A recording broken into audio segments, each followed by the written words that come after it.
দর্শক বন্ধুরা, আজ সকালবেলাও কিন্তু এই ধানগুলো খুব সতেজ ছিল, কিন্তু কাল বৈশাখী ঝড়ের ফলে এই ধানগুলো জলের নিচে তলিয়ে গেল। কিন্তু এখন কৃষকের স্বপ্ন জলের নিচে চাপা। আমরা কিন্তু ভিডিও করে চলে যাব, কিন্তু এই মানুষগুলো তাদের স্বপ্নকে আবার শূন্য থেকে শুরু করতে হবে। এটাই কৃষকের জীবন।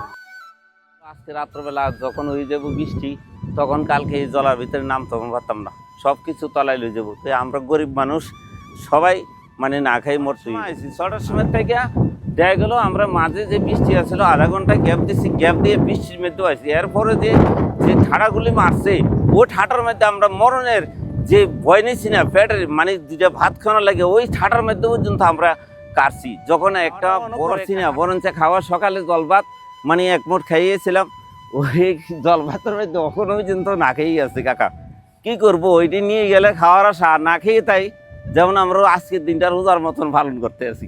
কি করলাম, সকাল পর্যন্ত কষ্ট করে তারা এখানে এই ধান নিতেছে, কিন্তু আজকে যে ময়নামার থেকে যে জলটা আসবে আজকে রাত্রের মধ্যে ডুববে যাইব, আর কালকে আসলে আর নেওয়ার মতো সুবিধা নেই। তারা এই সকাল থেকে কষ্ট করিয়া এই ঠান্ডার মধ্যে এখানে খানা না, এই চিরা গুড় এইগুলো খাইয়া তারা এই কষ্ট করে দান্ডি তুলতেছে। এই শীতের মধ্যে এক একজনে বহুত কষ্ট করে দান্ডি নিতেছে।